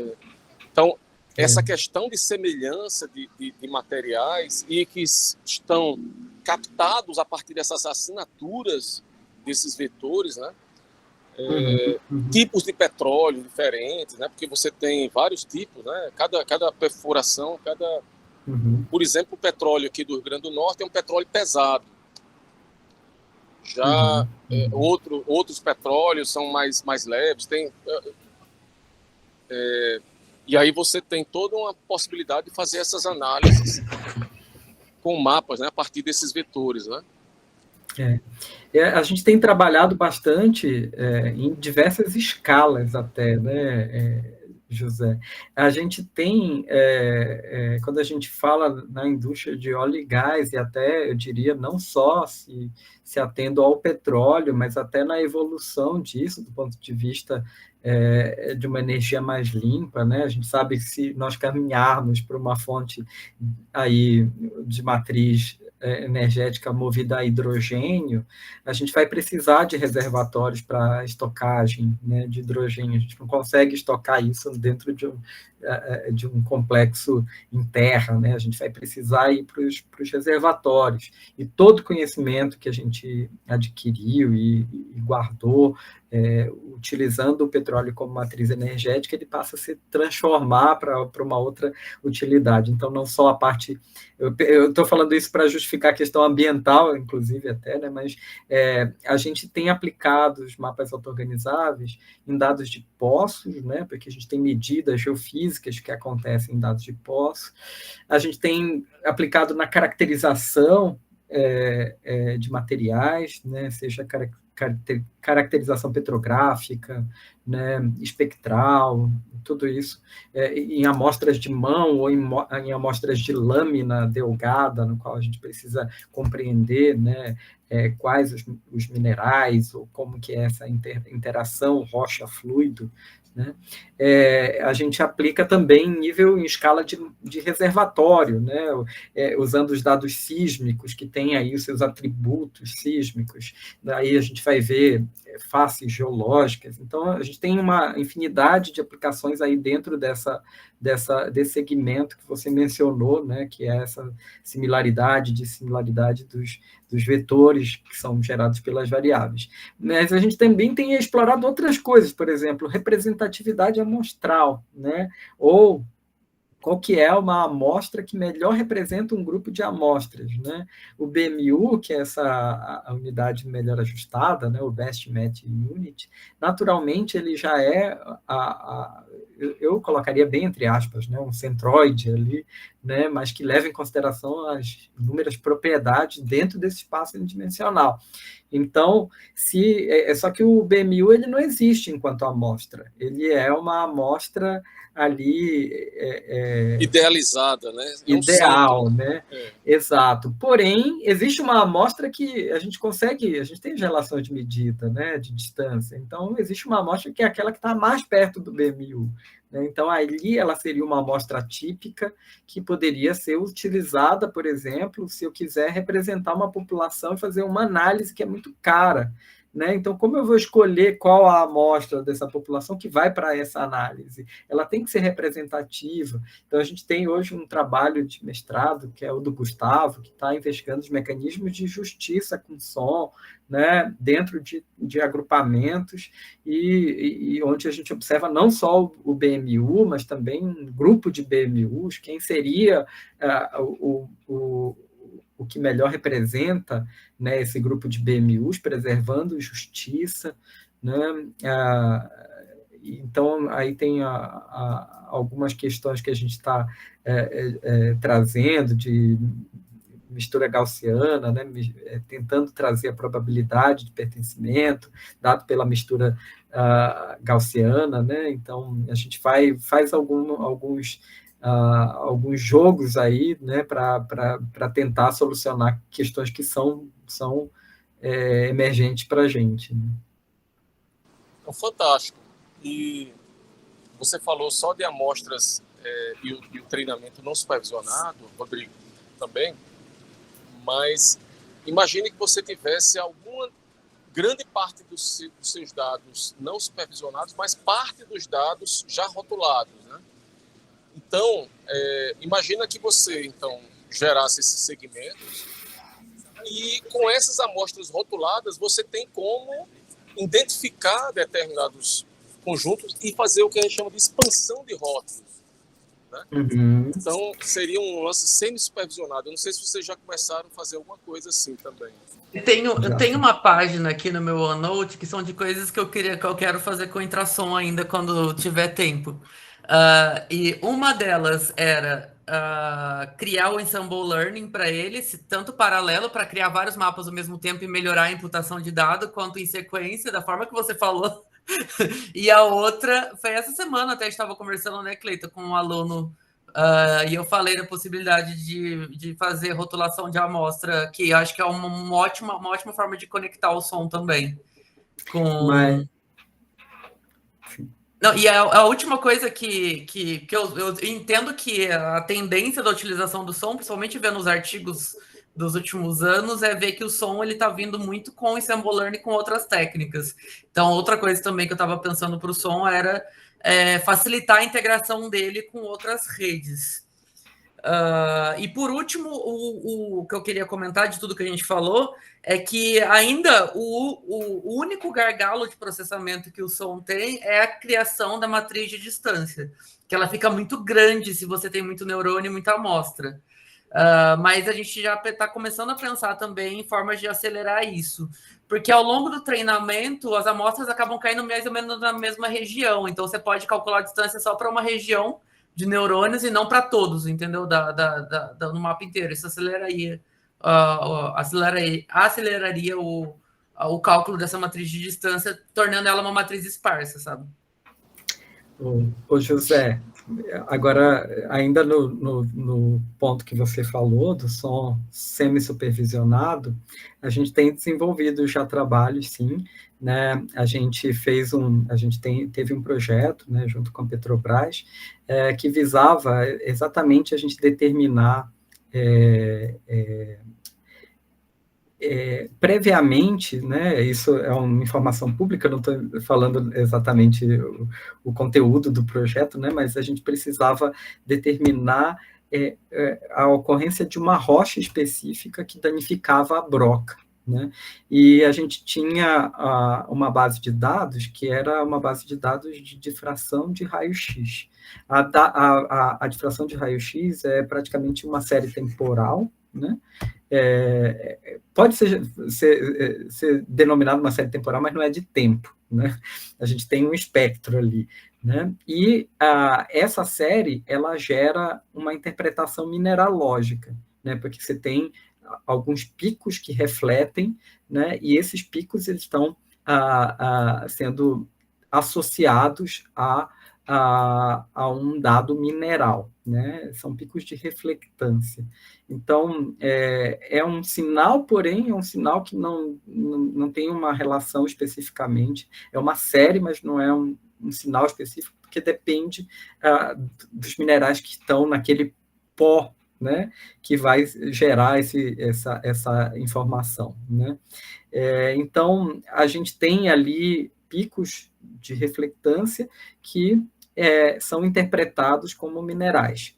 E essa interpretação, ela tem softwares que já desenvolvem a interpretação de forma automática, mas ela ainda requer ali uma inspeção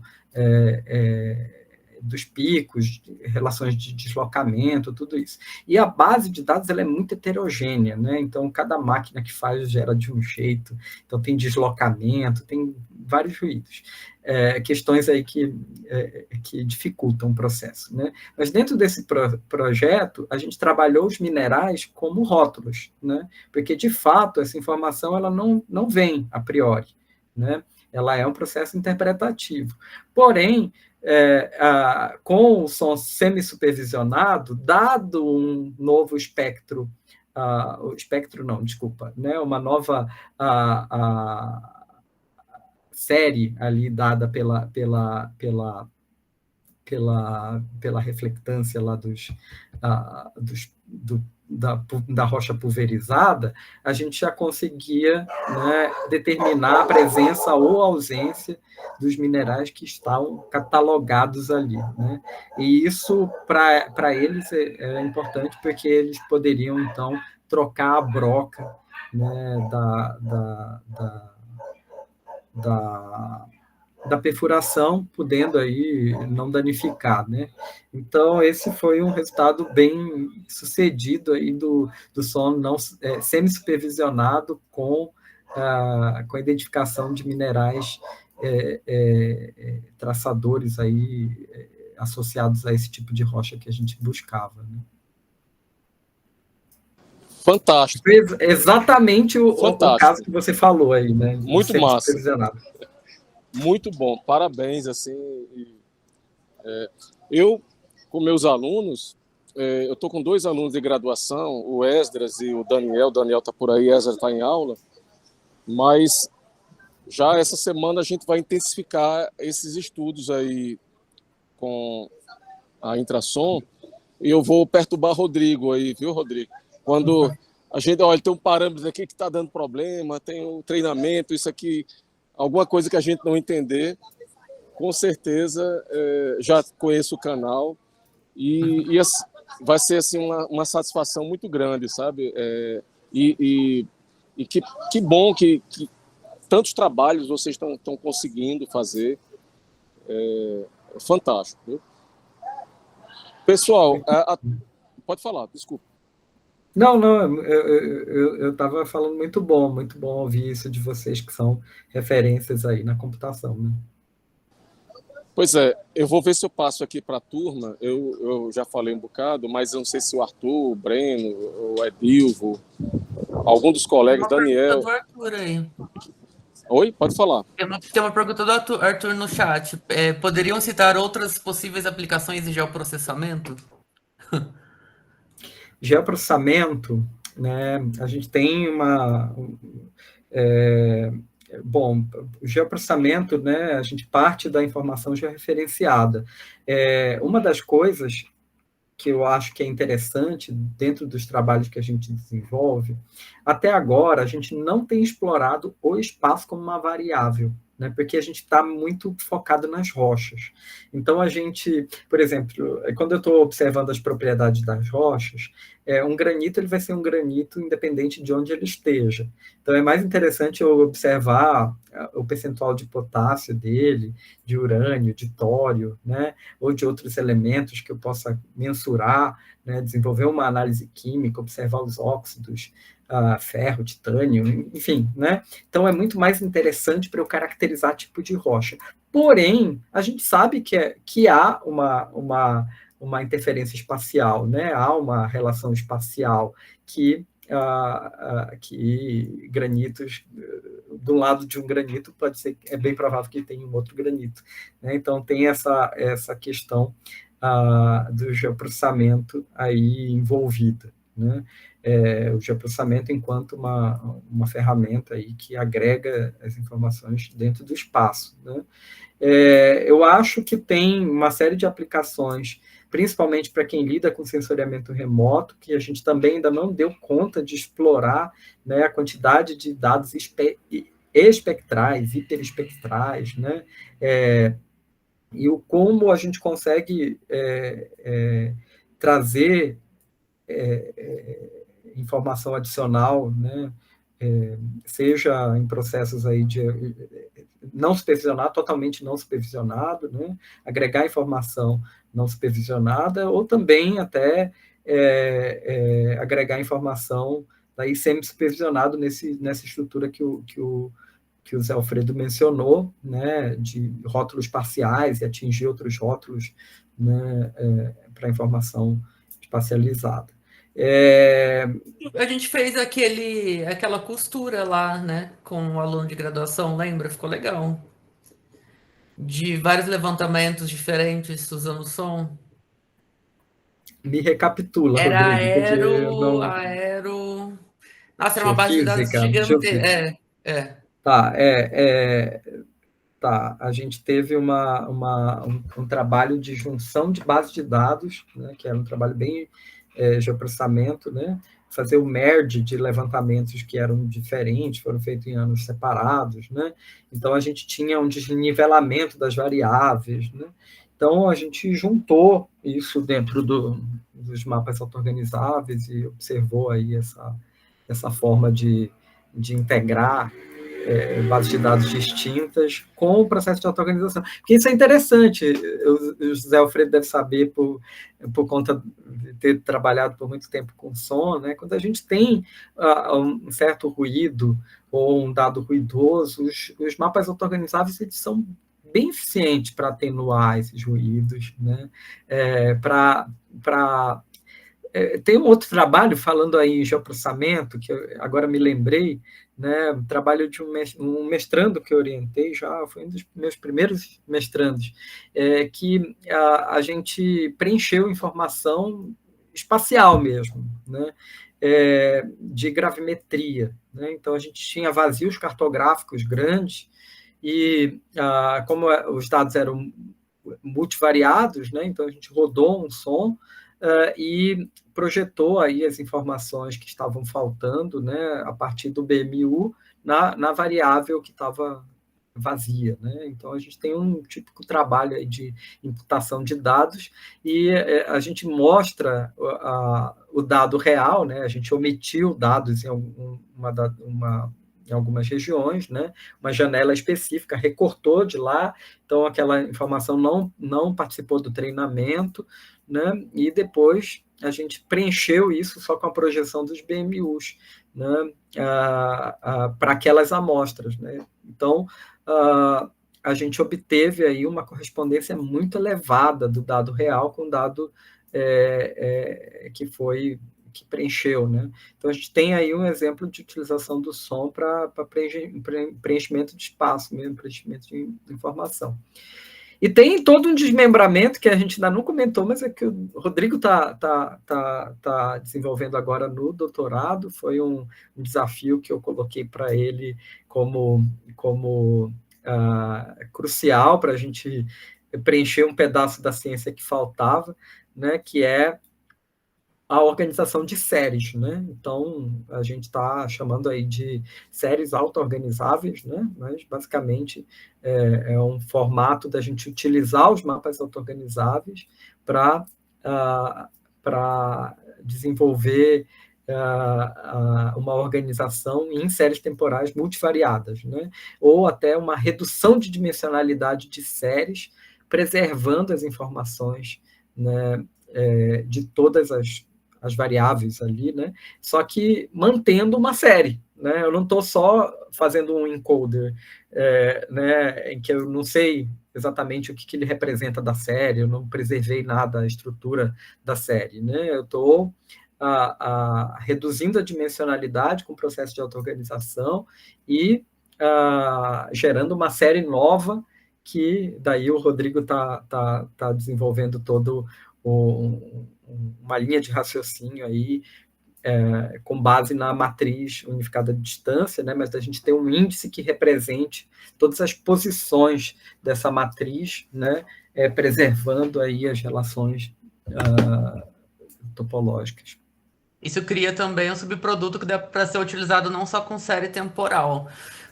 Porque se você tem uma distribuição de cores aí no seu mapa de saída, que acho que já tinha isso no Cirosson, né? Você, ao invés de clusterizar, você vai ter... você pode colocar um mapa de cores nessa distribuição da posição na matriz, né, de saída, e depois pintar suas amostras com esse mapa de cores. Então, você vai ter um degradê aí de similaridade de posição que você pode voltar depois para o espaço ou para a imagem, não necessariamente segmentando, porque quando você clusteriza, você meio que cria essas barreiras muito bem delimitadas, né? E quando você tem uma curva que preenche ali, você tem um degradê. É interessante, Alfredo, porque eu acho que você deve ter visto alguns trabalhos que eles criavam ali uma distribuição matricial para representar esse espaço do som em cores, né? Só que ele não obedecia a similaridade da matriz U, que é a essência dela, né? Não levava então, em consideração o contexto. Com certeza.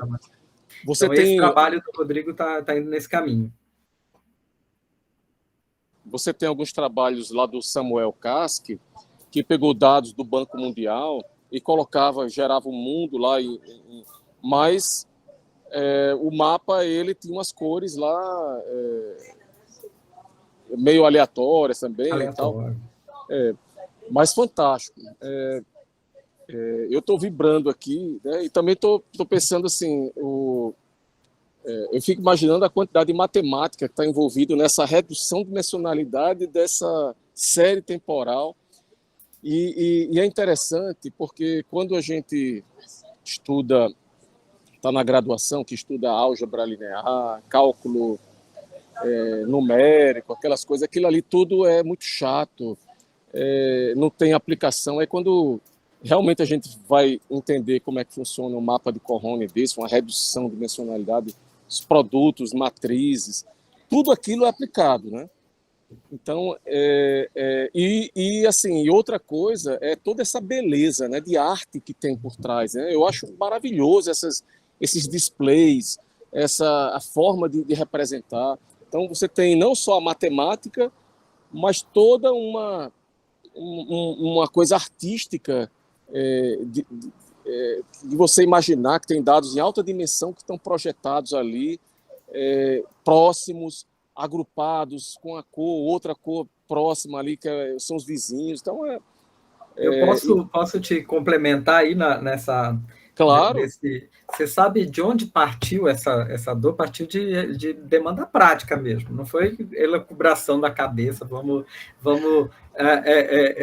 reduzir dimensionalidade de série temporal. É basicamente os perfis de poço, né? Quando a gente vai para os poços perfurados de petróleo, né? Ou de outras demandas, esses perfis são perfis geofísicos, principalmente, né? Eles marcam registros em profundidade, né? Então você tem uma série ali de registros, só que esses registros eles são multivariados, né? Eu tenho um registro de densidade, eu tenho um registro de gama-espectrometria, eu tenho um registro de nêutrons, né? De choque de nêutrons, e cada um desses registros diz uma coisa, um reflete a litologia, outro a porosidade, outro a salinidade dos fluidos. Então, eles são importantes. E como eu vou saber o quão similar um poço é do outro? Então, a partir desse desafio, a gente quer treinar uma base de dados para imputar dados, só que eu tenho que selecionar os poços que são mais próximos, que correspondem mais, porque eu tenho estratigrafia que varia, né? Então não faz sentido, se eu pegar um poço de um outro contexto, as informações elas não são interessantes para aprendizado de máquina, né? Então eu tenho que contextualizar aí os poços e até medir a similaridade entre eles. Então, para fazer isso é que a gente desenvolveu as séries auto-organizáveis, né? Para entender o quão um poço é similar ao outro, né? Então, para fazer isso, o ideal é que eu reduza a dimensionalidade, porque imagina eu comparar uma série de 7 dimensões, né, com outras 7 dimensões de 3.000 poços, né? É um absurdo fazer isso, né? Porém, se eu conseguir reduzir a dimensionalidade, preservando relações topológicas, sem decodificar, né, sem gerar ali um encoder nada espacializado, né? Então, a gente poderia resumir isso numa série, né, que ela é uma síntese dessa série maior, né? E aí sim comparar usando um Dynamic Time Warping ou outro algoritmo de comparação, né, de séries. Então foi essa a demanda aí que estimulou a gente a partir para a prática de... Já existem trabalhos que fazem isso usando encoder, né? Medindo similaridade de postos aí com várias variáveis, várias séries usando encoder, mas nas geociências a gente sempre esbarra na necessidade de ser algo interpretável. Então, quando você tem um encoder e um resultado, isso é similar, isso não é similar, a possibilidade disso ser assimilado na indústria pelos geólogos, pelos geocientistas é pequena, porque eles querem interpretar. Então, se você tem uma série interpretável, você está vendo os pontos que ela está se conectando com a outra série e tudo mais, ela faz muito mais sentido, né? Eu acho que é por isso que o som faz sucesso faz sucesso nas geociências, e é por isso que talvez a gente tenha escolhido esse caminho também. Show de bola. Quando a primeira vez que eu entendi realmente como é que funcionava o mapa de Cohone, o display, eu imaginei exatamente como uma tabela periódica, onde é que eu tenho coisas parecidas aos alcalinos lá na esquerda, alcalinos terrosos, aí os metais no meio, os não metais lá do lado. Então aquilo ali me fez sentido. E eu disse, isso aqui se aplica para tudo, isso é uma planilha de Excel, pode ser eu posso aplicar isso para clientes, eu posso aplicar em banco, telecomunicações, para tudo. Você tem uma ideia, o pessoal de Pernambuco, da Universidade Estadual, estão aplicando para clusterizar violência contra a mulher. E por aí vai, para entender os padrões e clusterizar, e dentro de cada cluster ver quais são as variáveis mais determinantes. Então, é uma ferramenta maravilhosa. José, outra coisa, né? Você falou aí, né, de diferentes aplicações, né? A gente orientou agora, acabou de finalizar uma bolsa de um estudante que ele observava a influência, né? Como que estavam as relações dos alunos que entram por cota, né? Às vezes tem até um estigma, né? Então ele queria entender como que estava a dinâmica, os níveis de dificuldade, né? Então a gente consegue observar isso claramente em mapas, né? Relações de ingresso na universidade com faixas de renda específica, né? Então, toda essa abordagem até inclusiva, né, e de pertencimento, a gente estava fazendo com auto-organização também, né? As relações com as disciplinas do ciclo básico, né? As relações com os professores, tudo mais. Para desenvolver políticas até de aprimoramento, né, e até de atuação dentro da universidade. Então, esse é um trabalho bem legal, né, de exemplificar aí do uso do som.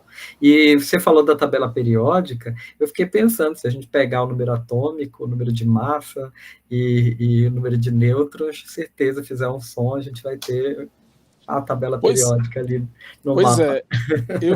Pois é, e você sabe que eu brinco com os alunos, porque, na realidade, quando você tem um elemento químico, você tem um monte de informações associadas, né? Uhum. E o Mendeley, né, o cara conseguiu, e dizem que foi depois de 2 dias que ele não dormia, dormiu e teve um sonho e sonhou com a tabela, ele estava... Ele agrupou, né? Disse que foi um sonho, foi uma premonição, alguma coisa que desceu lá de cima. Então, a forma da tabela final, esse display, né? Que ele conseguiu, de alguma forma, reter ali o que é relevante. Ele descartou várias variáveis que não eram tão importantes e manteve o que era relevante, né? E o mapa, às vezes, consegue também fazer isso, né? Então, é fantástico. Uhum. Pessoal, eu não sei se já chegamos a 2 horas, eu imagino que Rodrigo, professor Cleiton já estão até cansados, e eu não sei se alguém da plateia quer fazer alguma consideração ainda, uma sugestão, uma dúvida. Eu acho que tem muita gente, professor Cleiton, que muitos dos meus alunos, eles estão na disciplina de inteligência e não chegaram ainda a cluster, né?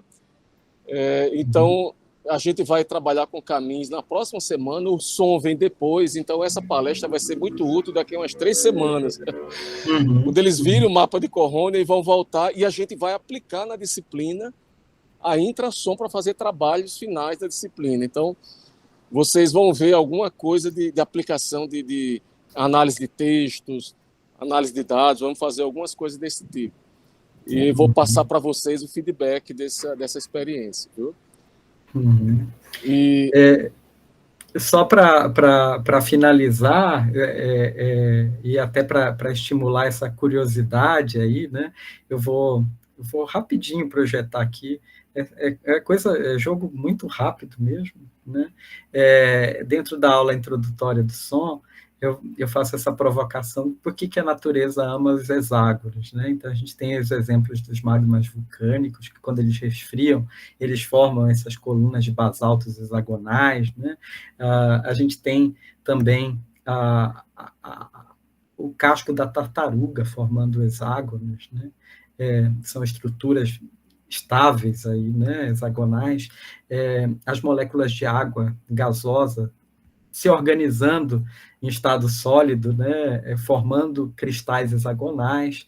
A gente tem a colmeia das abelhas, né, o favo de mel, eles são gerados em círculos, né, mas como são vários círculos, um sequenciado do outro, né, a gente tem depois a formação dos hexágonos, né, e vão gradualmente amolecendo pela temperatura das abelhas. E, basicamente, é porque os hexágonos têm um ângulo interno, né, de 120 graus, que é uma estrutura mecânica estável, né, quando a gente coloca várias bolhas em contato, para busca dessa estabilidade, elas vão atingir esse ângulo de 120 graus entre elas. E isso é o ângulo que forma uma malha perfeita, né, com uma estrutura mais estável. Então, isso é uma justificativa da gente usar a malha hexagonal do som, e também, eu falo isso também porque quando a gente cria os big sons, a gente começa a observar isso em escala macro, né?